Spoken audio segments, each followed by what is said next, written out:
শুভ সকাল বন্ধুরা। আজ ২৪ জুলাই শুক্রবার। আজকের সকালের বরাক তথা সমগ্র আসামের গুরুত্বপূর্ণ খবরগুলি হল: রাজ্যে চলমান বন্যা পরিস্থিতির মধ্যেই নিপকর দিয়াং জলবিদ্যুৎ প্রকল্পের ৩টি গেট খুলে জল ছাড়া হয়েছে।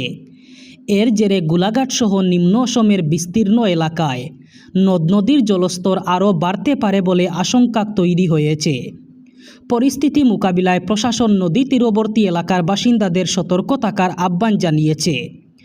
অন্যদিকে উজান অসমের বন্যা পরিস্থিতির এখনও উল্লেখযোগ্য উন্নতি হয়নি। বৃহস্পতিবারও শিবসাগর, চড়াইদেও ও যোরহাট জেলার বিস্তীর্ণ এলাকা জলমগ্ন হয়েছে। লক্ষাধিক মানুষ বন্যার কারণে চরম দুর্ভোগের মধ্যে দিন কাটাচ্ছেন। এদিকে চলমান বন্যা পরিস্থিতির মধ্যেই নিপকর দিয়াং জলবিদ্যুৎ প্রকল্পের 3টি গেট খুলে দেওয়ায় রাজ্যের বন্যা পরিস্থিতি আরও ভয়ঙ্কর হওয়ার আশঙ্কা তৈরি হয়েছে।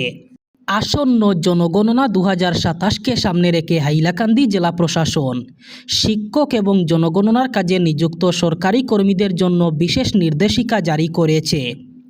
অতিরিক্ত জেলা কমিশনার তথা জেলা জনগণনার আধিকারিক আরামবাম মিনার্বা দেবী স্বাক্ষরিত এক সরকারি নির্দেশে জানানো হয়েছে, আগামী 25 জুলাই 2026 থেকে জনগণনার জন্য নিযুক্ত এনুমারেটর এবং সুপারভাইজারদের প্রশিক্ষণ শুরু হবে। প্রশিক্ষণ শেষে নির্ধারিত সূচি অনুযায়ী গৃহ তালিকা প্রস্তুতির কাজও শুরু হবে। সরকারি নির্দেশে উল্লেখ করা হয়েছে, জনগণনার কাজে জেলার বিপুল সংখ্যক শিক্ষক ও বিভিন্ন সরকারি দপ্তরের কর্মীদের এনুমারেটর এবং সুপারভাইজার হিসাবে দায়িত্ব দেওয়া হয়েছে। তাই প্রশিক্ষণ ও জনগণনার কাজ নির্বিঘ্নে সম্পন্ন করতে তাদের নিয়মিত উপস্থিতি নিশ্চিত করা অত্যন্ত জরুরি। কোনো রকম উন্নতি হচ্ছে না উজান অসমের বন্যা পরিস্থিতির। চড়াইদেও, শিবসাগর, যোরহাট এবং গোলাঘাট এই 4 রাজ্যের 16টি জেলার 872টি গ্রাম এখনও বন্যার কবলে। বন্যার দ্বারা প্রভাবিত হয়েছেন 5.5 লক্ষেরও বেশি মানুষ।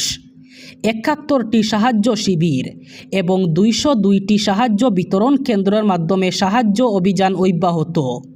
এসডিআরএফ এবং এনডিআরএফ ও জেলা প্রশাসন নিরবিচ্ছিন্নভাবে উদ্ধার অভিযান অব্যাহত রেখেছে। রাজ্যের বন্যা পরিস্থিতি নিয়ে উচ্চস্তরীয় পর্যালোচনা বৈঠকে মিলিত হয়ে এই কথা জানান রাজ্যের মুখ্য সচিব। জানা গেছে, উজান অসমে বন্যার কবলে পড়ে এখনও পর্যন্ত মৃত্যু হয়েছে 41 জনের। 70 জনেরও বেশি মানুষ এখনও পর্যন্ত সন্ধানহীন। শুধুমাত্র শিবসাগরেই মৃত্যু হয়েছে 18 জনের। দেশ জুড়ে পেপার ফাঁস নিয়ে বাড়তে থাকা বিতর্ক এবং দিল্লির যন্তর মন্তরে চলা ছাত্র আন্দোলনের মধ্যেই এবার বড় ঘোষণা করলেন প্রধানমন্ত্রী নরেন্দ্র মোদী। তিনি জানিয়েছেন, প্রশ্নপত্র ফাঁসের ঘটনায় অভিযুক্তদের দ্রুত ও কঠোর শাস্তি নিশ্চিত করতে দেশে ফাস্ট ট্র্যাক আদালত গঠন করা হবে। একই সঙ্গে তিনি স্পষ্ট বার্তা দিয়েছেন, দেশের যুব সমাজের ভবিষ্যৎ নিয়ে যারা ছিনিমিনি খেলবে তাদের কোনোভাবেই ছাড় দেওয়া হবে না। নিজের এক স্যান্ডেলে প্রধানমন্ত্রী লিখেছেন, দেশের যুবকদের স্বার্থ এবং ভবিষ্যৎই সরকারের সর্বোচ্চ অগ্রাধিকার। তাই পেপার ফাঁস সংক্রান্ত সমস্ত মামলার দ্রুত নিষ্পত্তির জন্য ফাস্ট ট্র্যাক আদালত গঠনের সিদ্ধান্ত নেওয়া হয়েছে। সংশ্লিষ্ট দপ্তরগুলিকে ইতিমধ্যেই প্রয়োজনীয় পদক্ষেপ নেওয়ার নির্দেশ দেওয়া হয়েছে বলে জানান তিনি।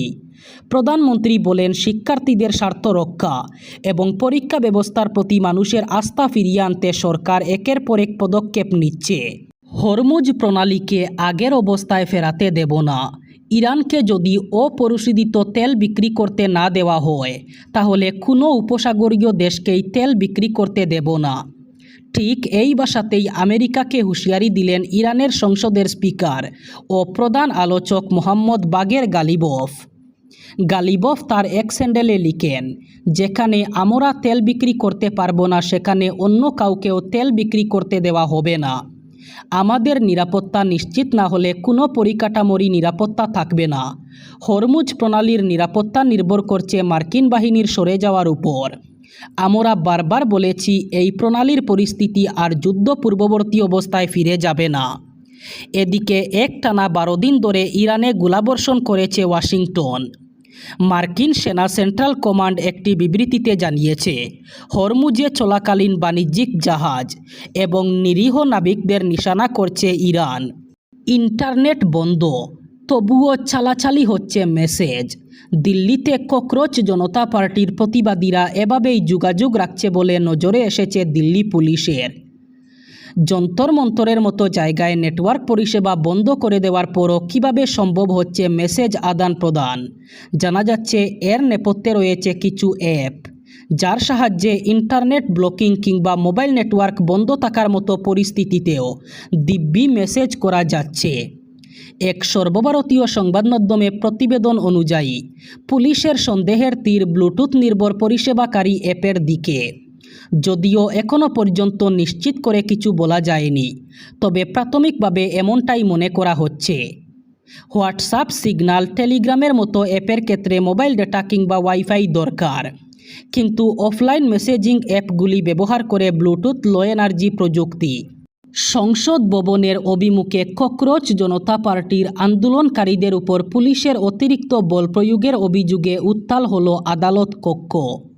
ককরোচ জনতা পার্টির সংসদ অভিযান চলাকালীন সংঘাতের ঘটনায় কেন্দ্রীয় সরকার ও দিল্লি পুলিশকে 4 সপ্তাহের মধ্যে জবাব পেশের নির্দেশ দিল দিল্লি হাইকোর্ট।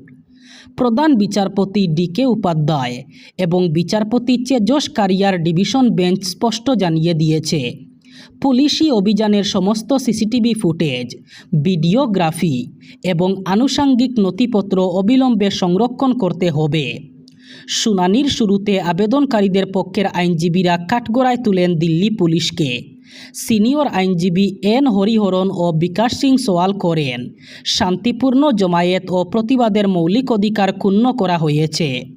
পাশাপাশি পেরেক লাগানো লাঠি, টিয়ার গ্যাস এবং বিদ্যুৎবাহী ব্যাটনের মাধ্যমে 90 জনেরও বেশি আন্দোলনকারীকে রক্তাক্ত করার অভিযোগ ওঠে। পোশাকে বেজহীন সাদা পোশাকের পুলিশ কর্মীরা মহিলা বিক্ষোভকারীদের উপর শারীরিক নিগ্রহ চালিয়েছে বলেও আদালত জানিয়েছে আইনজীবীরা। অন্যদিকে সমাজকর্মী সোনাম ওয়াংচুকের প্রতিবাদের স্থান থেকে অপসারণের বিষয়টি তুলে ধরে আইনজীবী গোপাল শঙ্কর নারায়ণ অভিযোগ করেন, সুপ্রিম কোর্টের নির্দিষ্ট নিয়ম লঙ্ঘন করে প্রথম পদক্ষেপ হিসাবেই অকাতরে টিয়ার গ্যাস ছুড়া হয়েছে।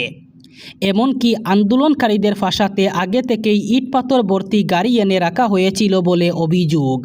শ্রীভূমি জেলার নদীগুলিতে জলস্ফীতি দেখা দেওয়ার ফলে জেলা প্রশাসনের থেকে সতর্কতা জারি করা হয়েছে। প্রশাসনের দুর্যোগ মোকাবিলা শাখা থেকে জনসাধারণকে নদীর জলে মাছ ধরা, জলে ভেসে আসা গাছ, বাঁশের অবশিষ্টাংশ ধরার চেষ্টা করতে বারণ করা হয়েছে। নদীর জলস্তর বিপদসীমার উপর দিয়ে প্রবাহিত হলে নৌকাগুলির চলাচলের সময় সব সতর্কতা অবলম্বনের করতে বলা হয়েছে।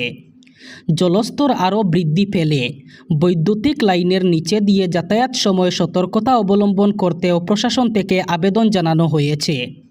পাশাপাশি অত্যাধিক বর্ষণের ফলে টিলা মাটি নরম হয়ে ধসে পড়া সম্পর্কে সবাইকে সতর্ক থাকতে পরামর্শ দেওয়া হয়েছে। এবার বরাক উপত্যকার 3 জেলার আজকের আবহাওয়ার খবর। আজ 24 জুলাই শুক্রবার বরাক উপত্যকার 3 জেলায় বৃষ্টির সাথে সাথে গরমের সম্ভাবনা। আজ শিলচর কাছাড়ে সর্বোচ্চ তাপমাত্রা থাকবে 33 ডিগ্রি সেলসিয়াস এবং সর্বনিম্ন তাপমাত্রা থাকবে 26 ডিগ্রি সেলসিয়াস। শ্রীভূমি করিমগঞ্জে আজ সর্বোচ্চ তাপমাত্রা থাকবে 33 ডিগ্রি সেলসিয়াস এবং সর্বনিম্ন তাপমাত্রা থাকবে 26 ডিগ্রি সেলসিয়াস। একইভাবে হাইলাকান্দি জেলায়ও আজ সর্বোচ্চ তাপমাত্রা থাকবে 33 ডিগ্রি সেলসিয়াস এবং সর্বনিম্ন তাপমাত্রা থাকবে 26 ডিগ্রি সেলসিয়াস। এই ছিল আজকের সকালের গুরুত্বপূর্ণ খবরগুলি। ভিডিওটি অবশ্যই লাইক করবেন এবং চ্যানেলটি সাবস্ক্রাইব করবেন।